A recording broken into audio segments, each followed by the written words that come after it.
The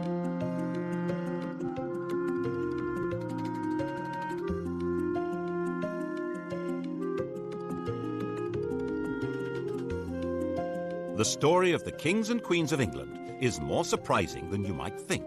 It's a fine drama, 1,000 years of tales of lust and betrayal, of heroism and cruelty, of mysteries, murders, tragedies, and triumphs.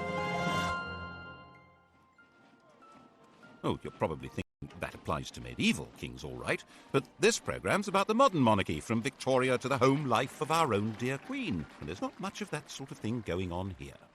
Oh, really? Keep watching. What, you may wonder, did lust have to do with the matronly Queen Victoria? Well, she was young once, and her husband, Prince Albert, gave his name to more than just a bridge, a concert hall, and a memorial. No other British royal has a body piercing named after him. And we can't show you where the ring goes in a Prince Albert, you'll just have to guess. Kept Victoria happy, 9 children. And this isn't only a collection of royal trivia for the tabloids. We can reveal for the first time on television that the present Queen's grandfather, George V, actually took over the running of the country, secret personal rule, for a few days in 1931. He believed it was the only way to save the country from revolution. Most of the papers relating to this are still hidden.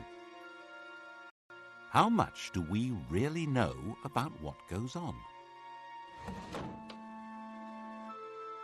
In 1867, Walter Bagehot wrote a book on the British Constitution which said that it had 2 parts, the efficient part and the dignified part. The dignified part was headed by the Queen. It was a piece of theatre whose only purpose was to make people feel loyalty. The actual power was entirely held by the efficient part, which he said was a secret committee called the Cabinet. Everyone believed Bagehot's book. The government encouraged people to believe it. So did the royal family, then and now. Well, they would, wouldn't they? The truth has been rather different. Obviously, when the 18-year-old Victoria came to the throne in 1837, she wasn't in much of a position to try to run the country. She'd had a rather odd upbringing. Her father had been a brother of George IV and William IV, but he died when she was a baby. Mother was a straight-laced German princess who was determined that her daughter should not be part of the disreputable life of the court, or murdered, as her mother thought possible, by one of her terrible uncles who wanted the throne himself. She was brought up in isolation in Kensington Palace, which in those days was rather cut off from London. Her main interest on becoming queen was to finally cut free of her mother, and hopelessly, utterly in love with her first cousin, the 20-year-old younger son of the Duke of Saxe-Coburg-Gotha. He's excessively handsome. Such beautiful eyes. My heart is quite going. He certainly tried hard to look good. That notorious ring piercing, if it did exist, no one can be quite sure, was attached to a chain to assist in smoothing the line of his breeches. They married in 1840. She wasn't hugely popular at the time. Headstrong, willful. She actually blocked a change of government because it would have upset her domestic arrangements. The Prime Minister, Lord Melbourne, had given her the wives and daughters of his own supporters as the ladies of her bedchamber. When his Whig government fell and Robert Peel came to power, Peel insisted that the Queen should replace at least some of the ladies so that the court wasn't a complete one-party state. Victoria refused. Peel felt forced to resign, and Melbourne came briefly back to power. People didn't like what she was doing. They didn't like her. And they didn't like the stiff German, Prince Albert. Peel came back to power and refused to grant him much more than half the allowance Victoria demanded, saying that people were very hard up, which they were. The position of the throne seemed pretty shaky. It didn't seem likely that this would become the most secure and richest monarchy in the world. How did that happen? When Victoria came to the throne, all she had as her own was the revenue of the Duchy of Lancaster, £27,000 a year. The Sunday Times Rich List for 1990 showed Elizabeth II as being worth £6.7 billion. That's nearly 10 billion in today's money. The richest person in the land by a huge margin. It's true that the latest Rich List shows her being worth a mere 250 million. Has she lost 97% of her money on the horses? Did she give it all away to charity? No. The latest figure is a guess, based on an instruction to the Sunday Times not to count anything she holds on trust for the nation. Obviously, she can't sell the crown jewels and pocket the proceeds, but actually, most rich people hold much of their wealth in trust, yet it's still treated as theirs, because they have the use of it. The royal move into profit began when Albert took charge of the royal finances. He wasn't allowed to be king. There was deep suspicion of him.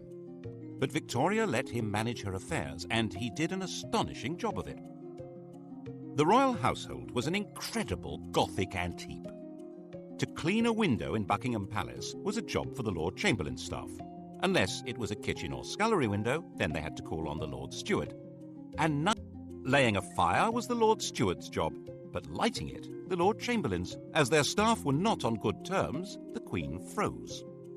Other palace staff were paid for jobs whose very purpose and even existence had been forgotten. Enter Albert with boiling water and a hatchet. He sorted that lot out and cut Victoria's costs dramatically.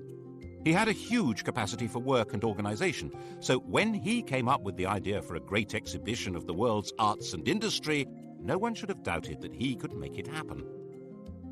Of course, they did doubt it. They had no confidence in the exhibition hall, the Crystal Palace, a giant greenhouse erected by a gardener. And when they realised that thousands would congregate there, they thought that it would be a rallying point for revolutionaries. The opening of the Great Exhibition on May 1st, 1851, was a thrilling day for the nation and for Victoria. The royal couple began to be viewed with some enthusiasm, and it was quite understandable that the next year an eccentric miser should leave the Queen £500,000 in his will. Albert's influence in government rose visibly, which of course soon put an end to his popularity. By 1854 it was generally believed that Albert the Foreigner was a traitor in league with Russia, forcing loyal ministers out of office. Crowds gathered round the Tower under the impression that Albert and Victoria had been arrested for treason. That frenzy died down, but at the back of it were two things that were going to be permanent problems. One was that the Queen and the consort must have some role in running the country, but that couldn't be squared with any kind of representative government. And the other was that people were realizing that the monarch was making a profit, and they didn't like it. The solution was to conceal what was really happening under a cloak of secrecy, and that cloak is still in place. When I was researching a book on the most sensitive part of this story, I needed to see some papers that should have been released by the Ministry of Defence. The then Navy Minister, David Owen, read the file and released it, but the crucial documents weren't there.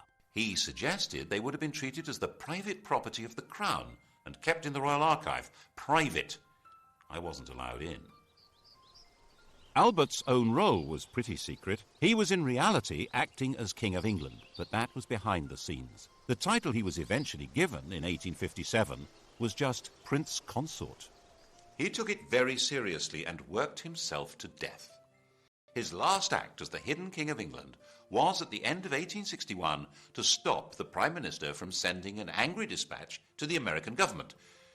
If it had been sent, England would probably have been pushed into the American Civil War. On the terrible shriek, she never recovered. She retired to Scotland and went into what seemed to be everlasting mourning. She and Albert had built a number of retreats for themselves, Osborne on the Isle of Wight, Sandringham in Norfolk, and her favourite Balmoral. Here she hid for months at a time with the faithful Highland retainer John Brown. He was allowed enough familiarity for the Queen to be widely referred to as Mrs. Brown. Victoria herself could see no reason to take part in public ceremonies like the opening of Parliament. She thought that her hidden role as the head of her government was enough. But that, of course, led many people to wonder why they had to pay for her upkeep at all.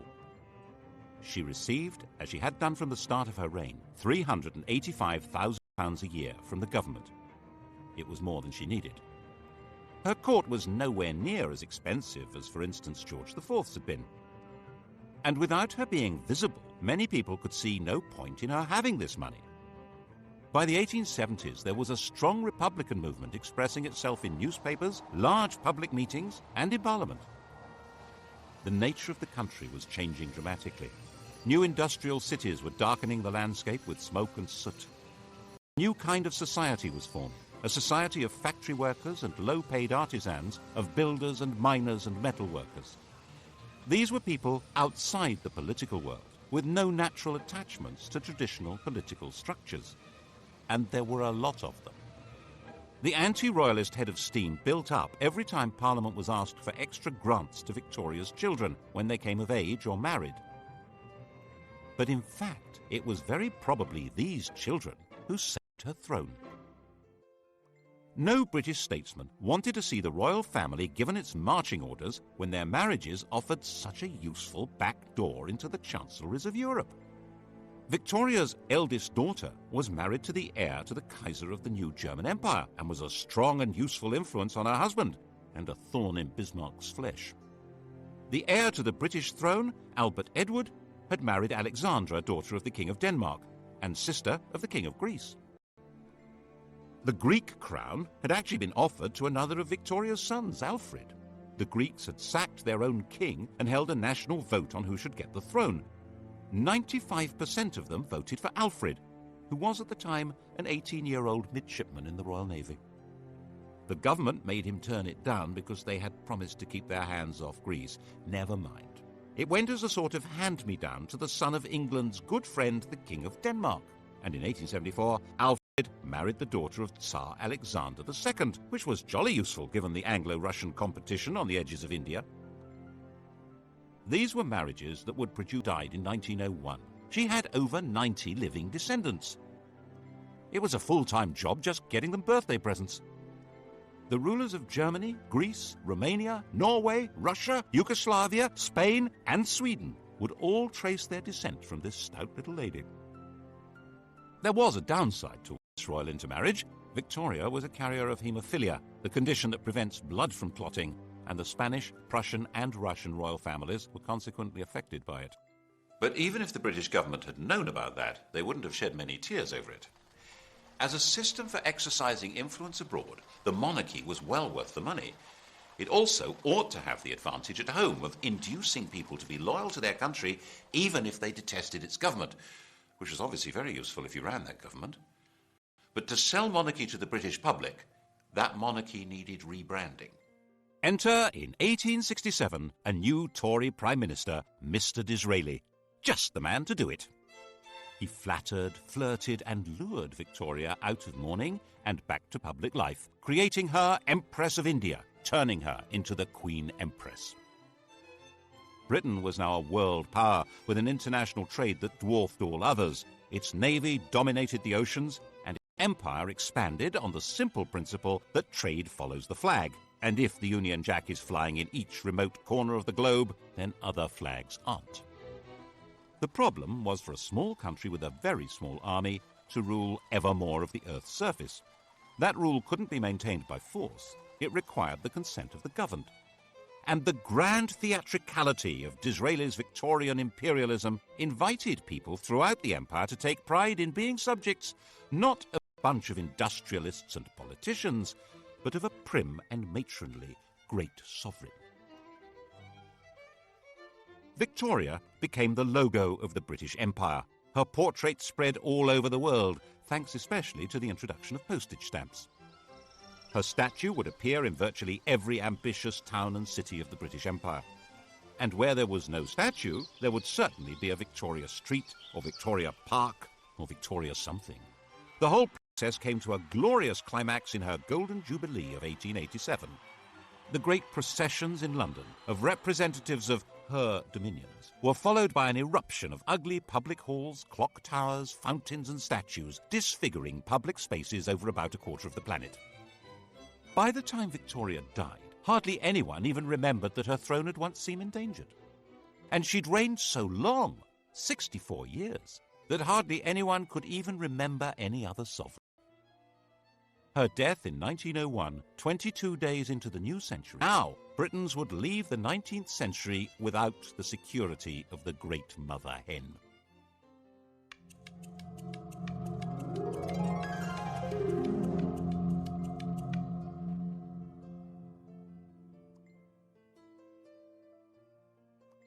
Victoria would cast a long shadow. Elizabeth II, coming to the throne 51 years later, would be the first of her successors who had no personal memory of her. Her oldest son, Albert Edward, the new King Edward VII, was already 59 years old. The funeral of the Queen Empress and Edward's coronation involved a huge invention of traditions and ceremonies.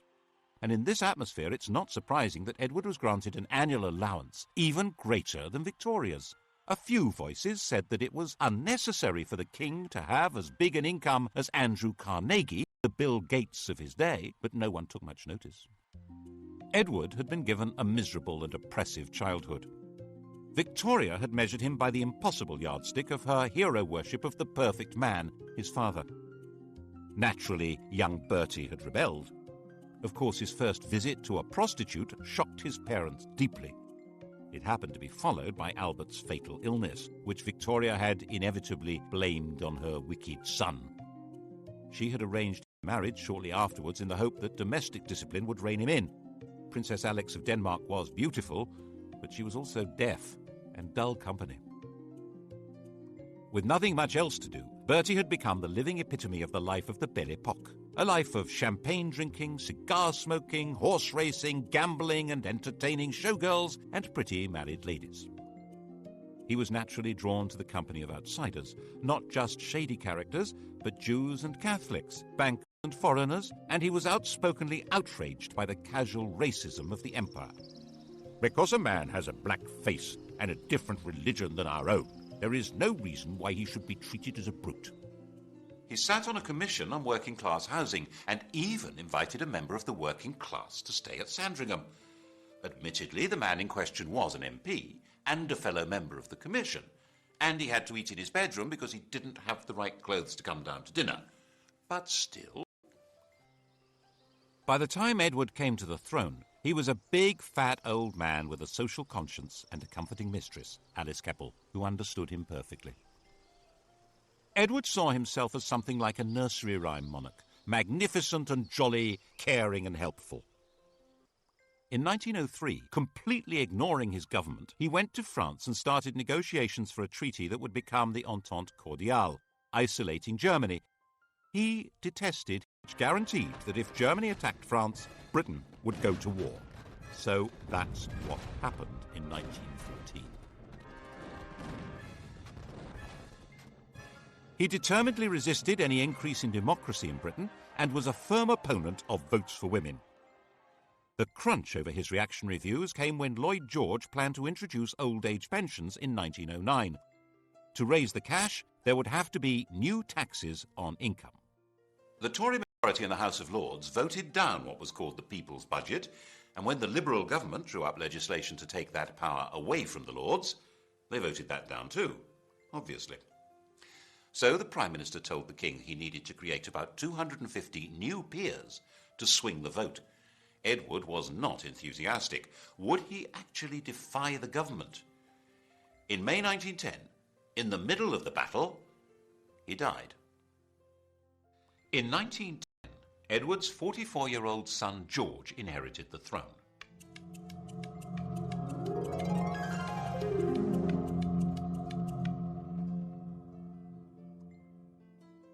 He was the late King's second son.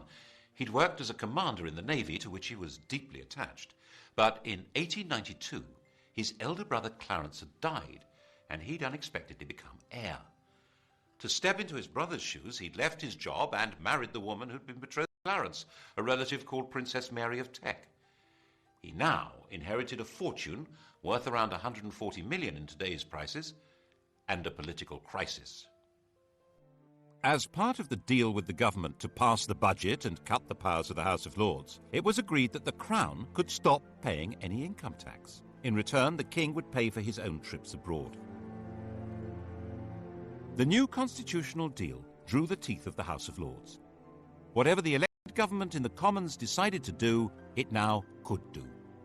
The only possible break on its power was now the King, and the question was, of course, whether he would ever exercise it, and what would happen if he tried. At first, the Crown was too weak to try. When war began with Germany in 1914, George was seen, naturally enough, as a German, which he was. He kept a bit quiet about his courtesy titles of Field Marshal General of the Prussian Army and Admiral of the Imperial German Navy. To make himself seem more British and therefore more secure, in July 1917, George felt forced to change his family name from Saxe-Coburg-Gotha to Windsor and stop being a German prince and Duke of Saxony. Revolution was a real danger. Cousin Nicky, the Tsar of Russia, was deposed in February 1917, agreed to it. But King George was terrified of being associated with a man now labelled tyrant by revolutionaries, so he forced the government to withdraw the offer. The Bolsheviks took over Russia in October, and Nicholas and his family were slaughtered.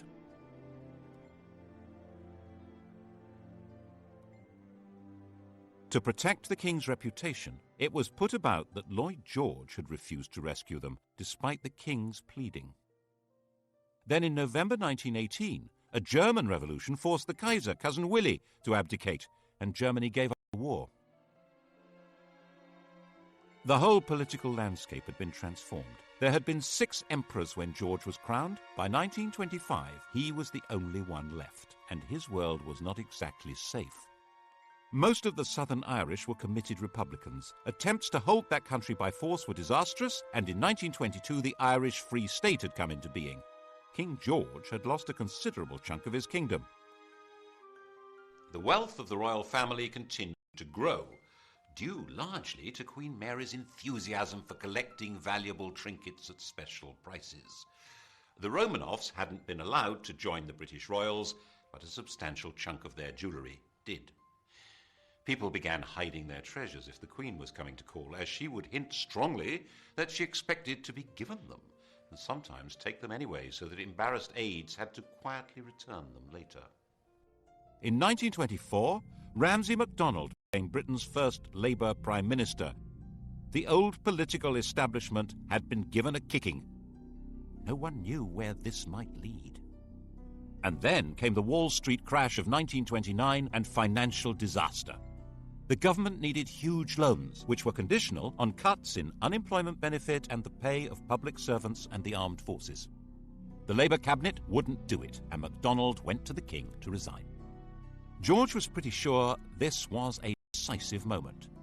If these harsh policies were forced through by Conservatives, class war would probably break out. Everything, including himself, might very well be swept away.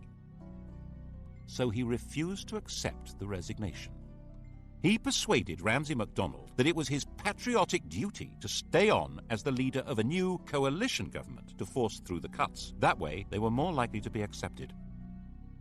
This was an extraordinary exercise of royal power, and it wasn't over yet. When the cuts were announced in September 1931, the entire Atlantic Fleet went on strike. This was the most powerful military force in the world, and it was gathered at Invergordon. There was total panic in the Admiralty. Mutiny!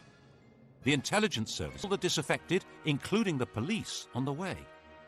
The financial markets went into a tailspin, and the Bank of England was forced to stop exchanging pounds for gold, going the gold standard.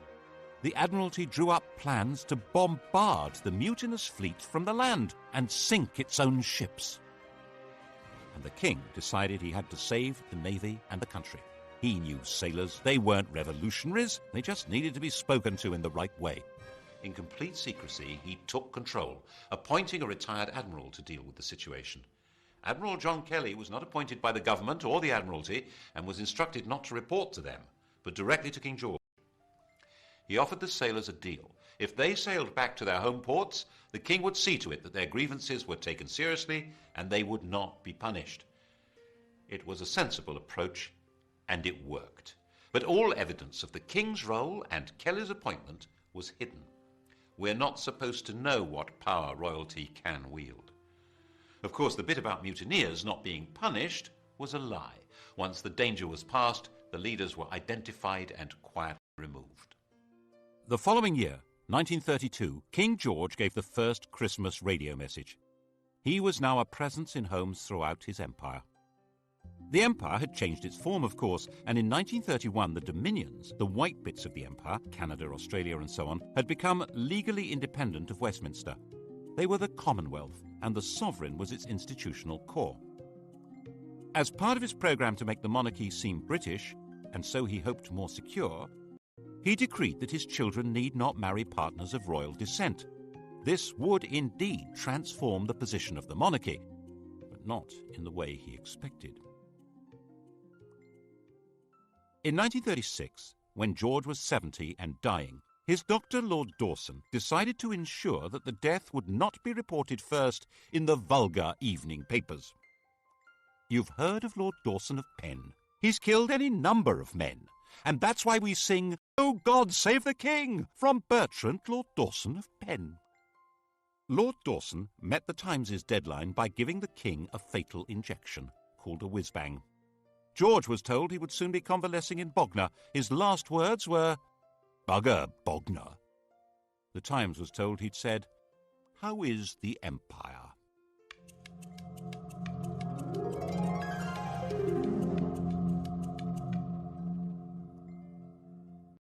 His successor, his son Edward, was 38, the poorly educated child of rather dysfunctional parents.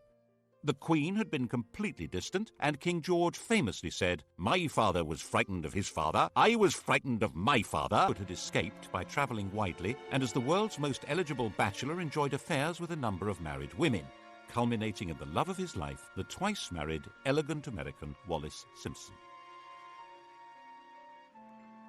At the time of Edward's succession, the affair was in full swing, and her husband had resigned himself to a divorce. The British press completely censored the whole subject, while the rest of the world was fascinated by it. Edward insisted that he was going to marry Wallis and make her queen. The Prime Minister and the Archbishop of Canterbury said the country wouldn't stand for it. Were they right? Probably not. Edward was actually pretty popular. He wanted to go on the radio and appeal to the nation, but he wasn't allowed to do that. He was told it was unconstitutional. Without a written document, the Constitution is what the government can get away with. They had their reasons. These went beyond the court gossip that Wallis was said to be a lesbian, or a man, engaged in a sadomasochistic relationship with Edward. The crucial issue wasn't even that the head of the church shouldn't marry a divorcee, or that secret investigators had reported that Wallis Simpson had 2 other lovers, a car salesman and an Irish peer. The real reason only came to light in 2002. Secret documents show that the FBI told the British government that Wallis had another lover, the German ambassador von Ribbentrop. In fact, the FBI said she was a Nazi agent. That was why the government insisted Edward must give her up to keep the throne. Edward chose love rather than the crown. He abdicated and took Mrs. Simpson to live in France. The coronation went ahead, but with his brother Albert sitting on the throne.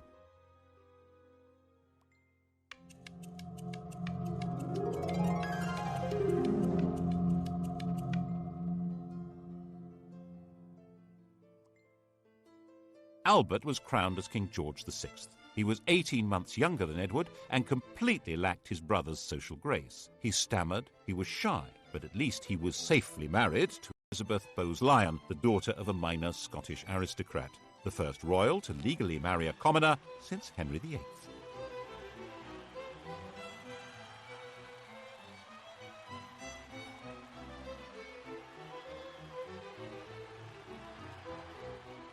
George didn't have much in the way of winning ways, but his wife, enraged at what Edward had done, was determined to help him through.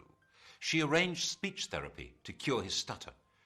But when war with Germany began in 1939, they were not seen as a rallying point for patriotic fervour, especially as they had publicly supported Neville Chamberlain's appeasement of Hitler. George VI and Queen Elizabeth, that's the woman we remember as Elizabeth the Queen Mother, refused to allow themselves any doubt as to the outcome of the Second World War. When Buckingham Palace was bombed, the Queen said she was glad. It meant she could look the East End in the face. At least it meant the royal couple wouldn't be booed anymore when they visited other people's bombed-out homes. Actually, while they spent their days in London, they retreated for the night to Windsor, which was considerably safer. Nevertheless, they did have one really narrow escape. As the war went on, the royal couple became more and more identified with Churchill as the spirit of Britain, dogged in their determination to see Nazism defeated. When the victory celebrations came in 1945, it seemed natural that they should revolve around Buckingham Palace. By the time of his premature death from smoking in 1952, this shy country gentleman and his queen had gone a very long way to restoring the monarchy to its central place in British life. It had vanished virtually everywhere else. There had been 16 monarchies on the continent of Europe when Victoria died. Now there was only Sweden. Monarchs were restored to Belgium, Holland, Norway and Denmark, but as a pale shadow of the old European royalty.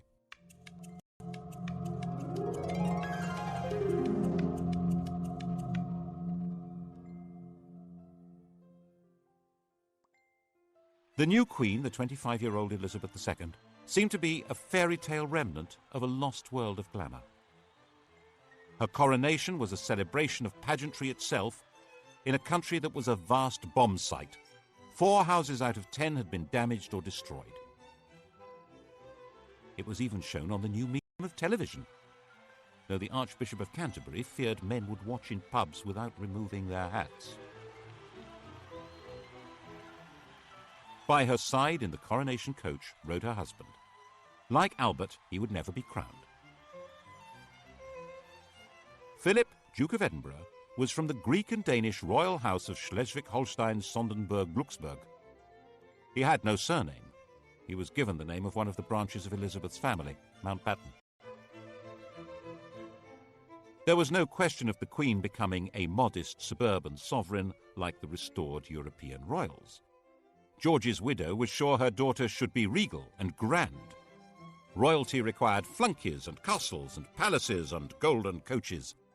She herself made do with 6 cars, 3 chauffeurs, 5 chefs, 2 pages, 3 footmen, 2 dressers, and 30 secretaries, maids, treasurers, and housekeepers. And she was absolutely dead set against royalty paying publicity from the governments of the day. In 1947, when Labour came to power, amid all the nationalisations and the class war declarations of "we are the masters now," had come an agreement that the government would take over the cost of running Buckingham Palace. Now the Conservatives said the government would take over the cost of the royal train and royal visits abroad, and freed the Queen from paying tax on property, apart from rates on Sandringham and Balmoral. In Edward Heath's time as Prime Minister, it was officially stated for the first time that the Queen pays no tax. In 1973, she was exempted from the new Companies Bill that could force shareholders to identify themselves even if they hid behind the names of nominees. Her shares are hidden in a company called the Bank of England Nominees, which can only be used by heads of state and is uniquely exempt from disclosure laws. And in 1965, when a Labour government introduced capital gains tax, they declared that the Queen is exempt. Under these arrangements, immense and unknowable riches were built up. She has, for example, 600 works by Leonardo da Vinci. We're told these riches are not really hers because she's not free to sell them. But most of the royal collection is never publicly displayed. Why? Whose interest is being served? It obviously means the monarchy can put on a heck of a show that goes far beyond their demand on the public purse, and they don't need to run the risk of asking us to fund the whole thing from taxes. We each contribute 61 pence a year at the last count. That money, just over £36 million, is not enough to put on the grand regal show which the British monarchy seems to be about. Certainly, for a very long time it was simply not permitted to suggest that the monarchy should be anything less than grand. In 1957, Lord Altrincham wrote an article arguing for a modernised monarchy. He called the court complacent and out of touch, said the Queen was a priggish schoolgirl, and said that the monarchy should not be, as it was, intimately associated with the upper classes. Wow! The Duke of Argyll said that he should be hanged, drawn and quartered, and the BBC immediately dropped him from any questions. In fact, Altrincham had got it wrong. Lavish splendour was just what most of the public wanted from their monarchy. They would have despised a queen on a bicycle. They wanted to be deferential. They probably still do. And there were 20 more years of this kind of thing to come. In 1977, the year of the Queen's Jubilee, the Sex Pistols' anthem God Save the Queen and Her Fascist Regime was banned from being broadcast, even when it outsold all other records. The imperial title had already disappeared in the days of George VI, when India and Pakistan became independent. The empire became the Commonwealth, and of the 58 past and present members of that vague organisation, only 16 have Elizabeth as their head of state, and falling. Why did it matter so much to protect and sustain royalty? Partly, perhaps, it's more to do with the Queen herself than the institution of monarchy. Elizabeth I, Victoria, Elizabeth II, the rule of elderly matriarchs seems to be particularly proper to the English. And it may provide important social glue. As the population of Britain became more heterogeneous, with substantial immigration from Commonwealth countries by people who feel excluded from political life and often from the legitimate economy, perhaps there was a hope that the Queen would be a focus of patriotic attachment. After all, she's the linchpin of the Commonwealth, its graciously enthusiastic figurehead. And promoting the image of a glamorous and golden royalty above and outside politics that is synonymous with Britain may be a very useful way of creating legitimacy for a state that might otherwise look rather shabby. The last great moment of this Mrs. Camilla Parker Bowles, Alice Keppel's great-granddaughter. Diana said that on the honeymoon he was more interested in reading 8 books by Laurens van der Post than in her, and he wore Charles Camilla cufflinks. And when she became distressed, she felt strongly that the royal family turned against her. In 1992, it all blew apart in what the Queen called her annus horribilis. Her second son, Andrew, separated from his wife Sarah Ferguson, who was pictured topless being kissed by her financial advisor. Her daughter, Princess Anne, divorced Captain Mark Phillips. Charles and Diana split up, with spectacular accusations being made in the press and on television. And Windsor Castle caught fire. That was when the ground really began to shift. At least when it was explained that the £40 million repair bill would be paid by the public. There was a huge collective breath of, "No, it won't." And so the Queen decided it would be much the wisest thing to offer to pay 70% of the cost. She opened up some of her homes to the public to raise the cash. There was still astonishingly little direct criticism of the Queen. In an age when television and the press have the power to pull down anyone, the Queen and her mother were treated with respect, even devotion. But the rest of the royal family had become fair game and were subjected to a ferocious assault of public humiliation. Why did we support the royal family and all their wealth? Why were we giving them all this money? The press pack was baying at their heels and refund the parliamentary allowances received by other members of the royal family. But things didn't get any better.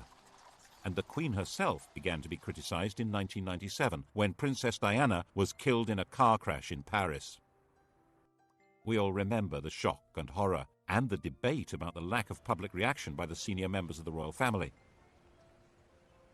There was a widespread feeling that at that moment they were not in fact part of the nation.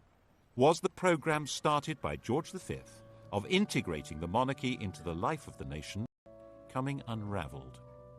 Instead of the monarch playing the role of warning and advising the Prime Minister, which is supposed to be her constitutional role, the Prime Minister warned and advised the sovereign to take public action. She had to be seen to grieve, or the monarchy itself might be in danger.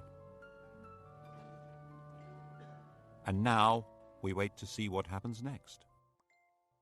The heir to the throne and his mistress are forever tainted with the image of the princess that was publicly destroyed. The Queen is an old lady, with a reign that begins to rival Victoria's in length. Can anyone be certain that the country would accept her son as king? There's always been a bargain at the heart of monarchy in this country. The monarch has always been dependent on the people. That bargain has been the key to survival. It began when William the Conqueror realized that he and his friends couldn't actually run a country where they didn't speak the language, or know the laws, traditions, or even the geography. It was restated in a series of crises in which monarchs who tried to rule without consent were simply dumped. Matilda, Jane Grey, Richard Cromwell, James II. And to give that consent, people need to feel that the sovereign is entitled to be there and respects laws even though no court can enforce them. Laws which today probably include having to pay tax. Partly, of course, the institution is sustained by the character of the Queen herself. Faced with enormous pressures and a job from which there is no possibility of rest, she has retained a calm resilience and exquisite constitutional carefulness which guarantees her a respectful place in history. Then what? The British monarchy is certainly a great addition to the gaiety of nations. Partly as a soap opera, partly as a walking, talking anachronism that makes other heads of state visibly uneasy. But it does come at a price. And whether the price is too high for the continued survival of this most extraordinary form of government, well, that, of course, will be the surprise ending.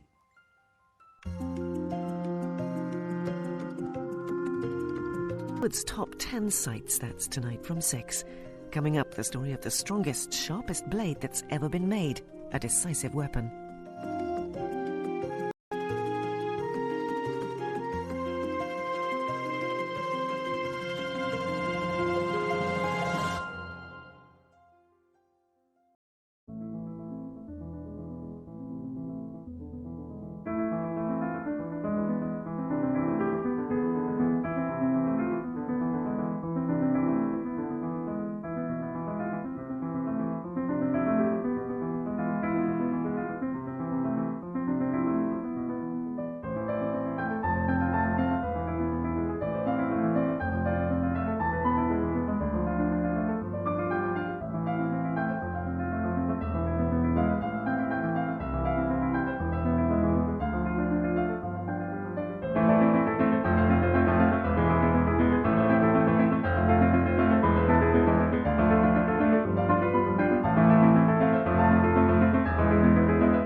Gotha.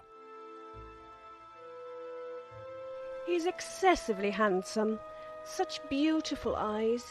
My heart is quite going. He certainly tried hard to look good. That notorious ring piercing, if it did exist, no one can be quite sure, was attached to a chain to assist in smoothing the line of his breeches. They married in 1840. She wasn't hugely popular at the time. Headstrong, willful, She actually blocked a change of government because it would have upset her domestic arrangements. The Prime Minister, Lord Melbourne, had given her the wives and daughters of his own supporters as the ladies of her bedchamber. When his Whig government fell and Robert Peel came to power, Peel insisted that the Queen should replace at least some of the ladies so that the court wasn't a complete one-party state. Victoria refused. Peel felt forced to resign, and Melbourne came briefly back to power. People didn't like what she was doing, they didn't like her, and they didn't like the stiff German, Prince Albert.